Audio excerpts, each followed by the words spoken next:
any hookup that I've had has been with zero expectation other than the deed. But I feel like that's different for people that are in open relationships. You know, you're married. Anytime you're hooking up with someone, you know it's transactional. Do you make it clear to the other person? Sometimes couples are like very like Codependent. Yeah. You know, luckily we have a really healthy relationship.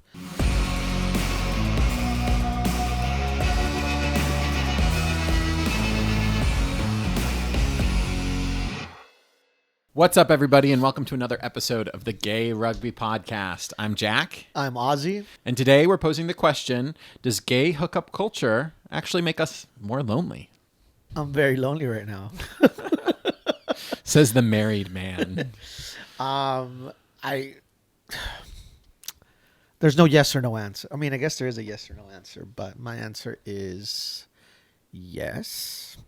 But I think there's a few reasons why. I think primarily I think in the gay culture, we tend to look at like one night stands or hookups as like transactional without necessarily like investing any like emotion into it. Yeah. It's more like, am I going to stay home tonight and use my Lilo, or am I going to get on an app or go out somewhere and meet someone and use them instead? Yeah, I mean, it's crazy because we've never had more access to each other. It's constant. You could get on a dating app and find someone to meet up with instantaneously, but the vibe that I'm getting from everyone is that it's actually kind of a lonely time for dating, and it's not, people aren't having like genuine connections, and they're getting off and then they're ghosting. Yeah, I mean, it's because a lot of them aren't happening organically. You know what I mean? We just, in one of our previous episodes we discussed heated rivalry, how Scott and Kip met at at the smoothie shop. Yes, a meet cute, an actual meet cute. Yeah, and that doesn't. I mean, that's obviously that still happens, but it doesn't happen that often. So I think when you do meet people on like apps or different types of social media, because it doesn't even have to be like a hookup app. It could be like Instagram or TikTok. People sliding your DMs and like, So I think because the way that connection is made from the very beginning is in a very superficial way. I don't know if that makes sense, but it's like, it's not in person. You're not reading the person's energy. Like, I think it's different than meeting someone like if you're at the bar and you're ordering a drink and you kind of like strike up a conversation with them. There's just something very different about meeting someone that way versus social media. You know what's interesting about this whole loneliness conversation? A lot of it isn't actually about sex. It's about how we relate to ourselves when no one else is around. And honestly, that's why I like working with Lilo. Their whole thing is intentional pleasure. Whether that's with a partner or alone, you know yourself best. And I think Lilo is just an amazing tool to help you get to where you want to be. Yeah, definitely. It helps to enhance the situation. And it's also, it's good for your own like mental and physical health. Yeah, it's about knowing your own body, being present, and not having to chase validation from someone else. I think a lot of gay men are really good at seeking connection externally, but honestly, not that great at slowing down and checking in on themselves. And that's something I've struggled with for sure. Yeah, I think Lilo challenges that notion, right? Because I think it's more about quality, not quantity. Because sure, it's easy to go out and like find that like quick fix, so to say. Yep. But I think with Lilo, you don't have to deal with that, like the after feeling, or you know what I mean, like that walk of shame, so to say. And you know what the best part is? Get a discount. Well, yes, you get a discount, but they're waterproof. Oh, that's right. And they're having a huge sale right now. And if you want to save even more money, you can use our code, which is GRP15, and get an additional 15% off. We're going to put the link to buy in the description of this video. No pressure, but if you want to check it out, highly recommend. I know that I've had a lot of fun with Lilo, and I think Ozzy has as well. And let us know what you guys think. Yes, sir. Should we go use these now? You can use this one. I actually already did. I already did. I had to clean it and put it back in the box. Actually, I just noticed that. No, don't. Social media, all you see is a picture. You see words on the screen, but you can't smell them. Yeah. You can't feel them.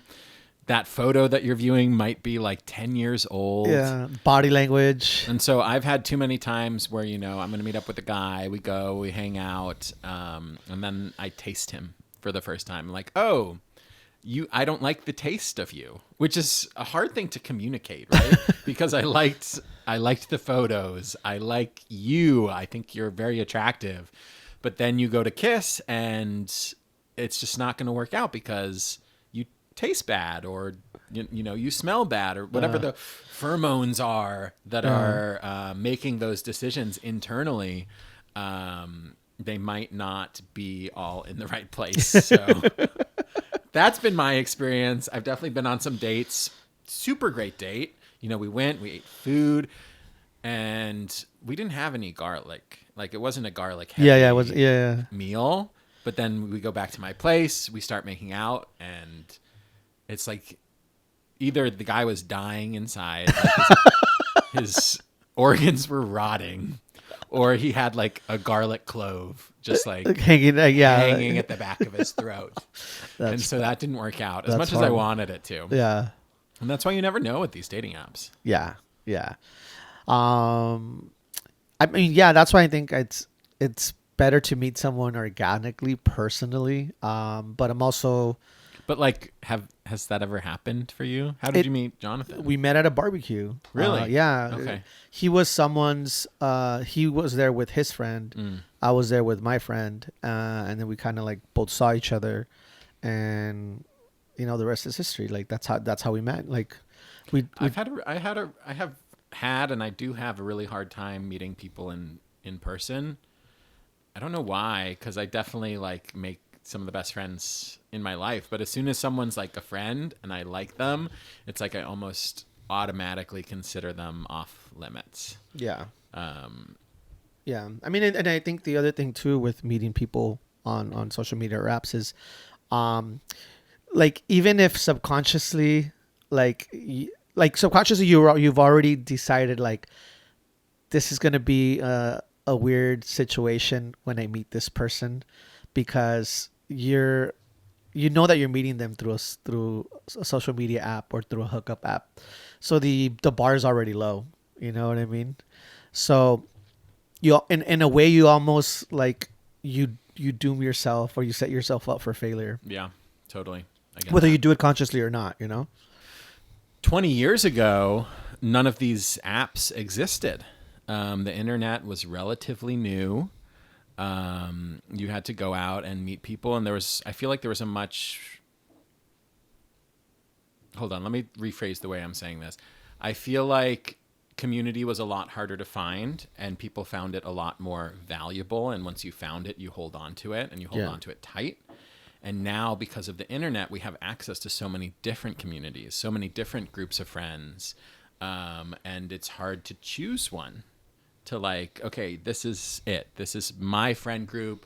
This is my person. When it's like, well, there's all these other options, even just on a Saturday night. Oh, I could go to this bar. I could go to this bar. I could go to this bar. 20 years ago, you found a community, you found a group of gay men or a partner. You're going to hold on to them. Yeah. Tight. Yeah. But now it's like...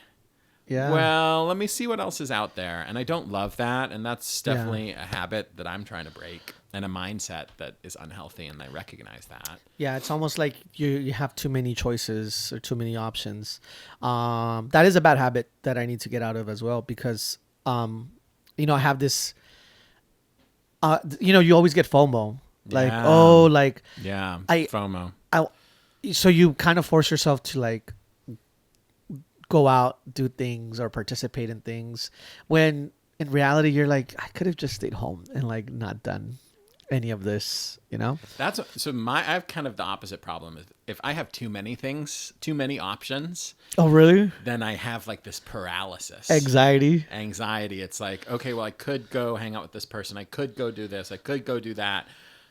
I have decision paralysis and I can't make a decision, I'll just stay home. But I won't, I'll do that. I'll stay home under the pretense of, oh, you know what? I'm going to just enjoy my night in. I'm going to relax. I'm going to be restful. And I often find that I'm just like stuck in this FOMO bubble. So even though I consciously make that decision, I'm going to stay home. I'm going to rest. I'm going to feel good about it. I do Then you anything don't. but. I do anything but that. I sit on my couch and I regret the decision. But then it's too late. Oh, it's 9:30. Oh, well, you know, I'm going to have to drive an hour, so it's too late to go now. But I could still go. I've gotten fully dressed. And I've then done you my don't leave your hair. door. I've walked out the door. I've sat in my car. My God.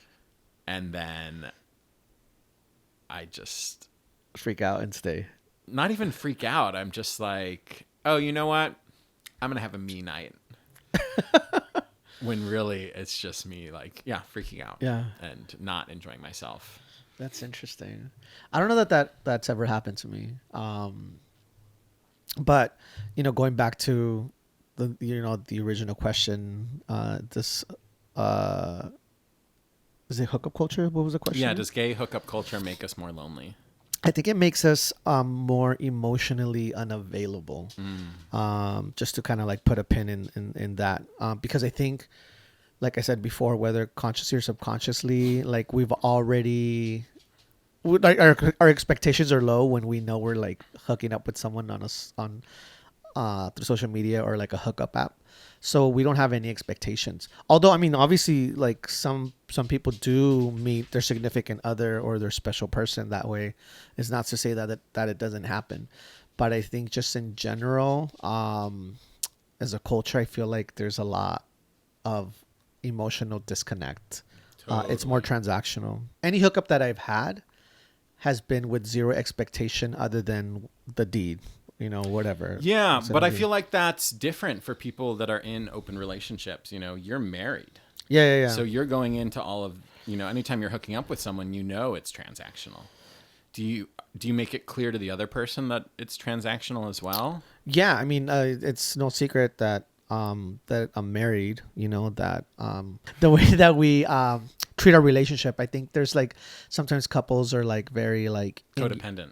Yeah. Yeah. And they're very in your face about like, you know, what they're doing because they can't do anything on their own. And they have luckily we have a really healthy relationship. Yeah, I mean, when I met you, I didn't even know that you had a partner for probably a couple months. Yeah. I feel like you said most people or a lot of people are very codependent with their significant other. They do everything together. If you're going to a dinner, the other person will be there. And so it's kind of refreshing to have friends that are independent and that you can hang out with without the other person bringing their significant other. Yeah. Because let's be honest, if I want to get dinner with my best friend, I don't want my best friend's new significant other to be there. Yeah. Just because you're vibing. I mean, obviously, I want to get to know the person. Yeah. But like, but sometimes, but I also want to catch up with. Yeah, friend. I was gonna say, to your point, like, it's not a dinner to get to know the new significant other. It's a dinner for you to have some you time with your bestie, right? Yeah. But I think a lot of couples, I mean, every relationship is different, but I don't have an issue with that. I'm very independent. I exist outside of my relationship, and so does my husband. And I think that's healthy, because imagine if you're so codependent to the point that if, like, God forbid something happened or you guys break up, like, you're like, it's devastating. Yeah. Like it would be, of course, if something were to happen with my relationship, I would be devastated, but it's just it's a different type of devastation. You know what I mean? Because I know how to conduct yourself as an individual. Yeah. Yeah. Yeah. So it wouldn't be a struggle for me to like find myself, my identity, like, because for the longest time, my identity included being one half of something else, you know? That's a really good point. Yeah. Yeah. Yeah. I mean, do you think social media or like hookup apps are helping or hurting? That's a great question, because I feel like it is really important and awesome that we have these apps where people are able to set their preferences and find people with similar interests and similar, sexual preferences. Like at the RNC. Like at the RNC. But on the other hand, this constant connection is making it harder and harder to connect in real life, to be present, to give someone a chance. I feel like because there are so many options now and so many people, as soon as you meet someone and they have like a red flag that you don't like, or maybe they chew too loudly, you're like, okay, thank you. Next. Yeah. When in reality, 30 years ago, if you found someone who also liked dick, then you would want to like hold on to that person. That's rare. You found someone that has the same interests as you, the same sexual preference. You're going to want to hold on to that person tight. And yes, there's going to be small things that annoy you about that person. They might chew loudly. They might have like an ugly earring or big toenails, or, whatever it might be. Yeah. Hold on, let me. Yeah, no. You make a good point, because I think, like you said earlier, you asked the question about patience, and I think that's very important, because I think people are consistently looking for the greener patch of grass on the other side, and I think that a comedian once said, "You're gonna fuck around too much and leave the one behind that you should have, went with." Or gone with. And so I think that is kind of what happens, unfortunately. Yeah, people are always like looking for happiness. And I got news for you. Happiness is not something that you find. It's something that you build. And it's something that you build with another person. And love is a compromise. Yeah, let me tell you. It's like perfection does not exist. Anyone that tells you it does is lying. And anyone that tells you that like every relationship is a fairy tale is also lying, because there's a lot of growing pains when you meet your special person, and you're not identical in every single way, so you're going to bump heads eventually, and so you start to fall in love and like the little flaws in people, but you need to be patient. And a lot of people don't have that, because they want to find the next person that checks all the boxes for them. So, well, thank you for sharing your experience. No, I mean, that's just my it's true. Yeah, it's just my wise old experience, but I think it's important to share that, because a lot of like the younger generation, I don't think they think.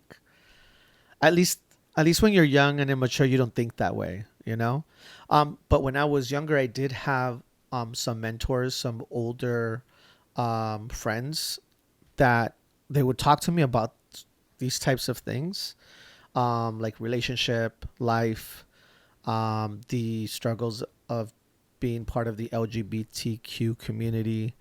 And so I think that's what helped me to start viewing things through a different lens. And I'm lucky that I found someone that was kind of like on the same boat, And again, when my husband and I first met, it wasn't like all like fairy tales and like glitter and rainbows and a good time. No, like we would argue and fight all the time, but part of it is just getting to know each other, I have a fantasy about fighting with my significant other outside of a bar. Oh God, I would love that. That's a fantasy, it's not a nightmare. I feel like that would be a nightmare. I would love to get into a fight with my significant other over jealousy, because they saw me talking to another man. How hot is that? Okay, Toxica, Jax, you sound like a Latina right now.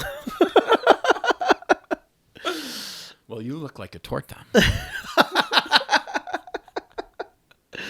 Yeah, no, I think that's part of growing pains, though. You know what I mean? Like, you maybe you don't want to get in a fight, but if you do, No, I do. No, I know, but I'm saying is like you learn from that, and you're like, okay, like let's be better next time. Let's not do this. But then it turns into like this passionate love making. Like we're angry, we're wrestling. I don't know if I've told you this story. Actually. No, this was in high school. I had a little bit of a fling with a close friend of mine. There was a guy, and he was dating a girlfriend of mine. Not my girlfriend, but a friend who was a girl. But we wrestled a lot. And he would always come over and we'd play video games. Then we'd wrestle and we'd wrestle. And then one night we were drunk at a party. We shared a kiss. Eventually the girlfriend starts asking, do you think he's gay? And I'm like, well, yeah, kind of. Somehow the three of us ended up drunk in a thunderstorm outside. We were just walking. It was all fun and games. I stole his hat. And then all of a sudden it became like this really emotionally charged physical fight. Where there's thunder pouring down. We're in the middle of the street. People are walking past and calling the cops. What's going on? It ended with him on top of me like this. Like, you don't know me. You don't know my family. I thought I'd lost the fight. Yeah. You know, the girlfriend is crying on the corner of the street. He takes off. I'm covered in blood. I get home. I realize it's not my blood. Oh, wow. And then I get a call from my friend, and he's like, Jack, what the fuck did you do to our mutual friend? And I'm like, what are you talking about? I lost. Yeah. But then he comes in the next day, and his face is just torn up. Damn, Jack. But he came over to my house the very next day, and guess what we did? You hooked up. We wrestled. Oh, my God. Like nothing had happened. That's so bizarre. So bizarre. But that was one of the most romantic nights of my life. The only story that I have that would be like even close to that is it doesn't involve wrestling, but it was with my I won't disclose too many details because I think people might figure out who it is, but it was a friend who had a girlfriend, and I remember we were teens and we were in bed wrestling. Mm-hmm. But we weren't like, it was really weird because we were wrestling where like we were rubbing up on each other. Yeah. And you could feel certain parts of our bodies. Stiff. Yeah. Parts, yeah. And it was kind of hot, but also it's like, but we're wrestling, like, and that's all that happened. Like, but I walked away thinking like, that was kind of hot, you know, but more so because I experienced like those things, not the wrestling part per se, but it was the other stuff, which is like about the what's hot. forbiddenness of it. You're getting close to the act, but for a lot of younger boys, like that's the most intimate that they'll get to be with another man, or another boy in that situation. So interesting. And I mean, listen, this question of whether or not gay dating culture is making us more lonely, it's a lot to unpack. I don't think that it's just gay dating culture. I think that this issue is prevalent now through all of society, not just with dating, but with friendships, and with the constant addiction to dopamine, the scrolling on the phone, and just not being able to sit still with yourself, and be present, not just with yourself, but with your partner, or, potential future partners. So a lot to unpack, but I think that we've had a really good episode, and this has been a lot of fun. Also kind of sad, traumatic. And also very, very raw and real, because I feel like we've never really disclosed that many details about our personal lives before. So that was a little awkward, but I'm trying to be raw. I'm trying to be real. I'm trying to get done raw. And what? Sorry, did you say something? No. Yeah. No. Anyway, this has been a lot of fun. Thank you all so much for tuning in to another awesome episode of the Gay Rugby Podcast. We didn't really talk too much about rugby today. Yeah, no, we didn't, but it's okay. But we did talk about gay. Yeah. And so that's okay. If you're watching on YouTube, thank you so much for tuning in. Make sure to hit that bell and change your preferences to notify all. Make sure that you follow us on all social media platforms at Gay Rugby Podcast. And remember, don't just play the sport. Change the sport. All right, y'all. Thank you so much for tuning in to another episode of the Gay Rugby Podcast. If you liked this video, do us a favor and subscribe. Hit that bell to change your preferences to notify all, and that way you'll get a notification every time a new episode comes out, which is going to be every Monday. So share this video with a friend, like, comment, and we appreciate the support. We'll catch you on the rugby pitch. See ya.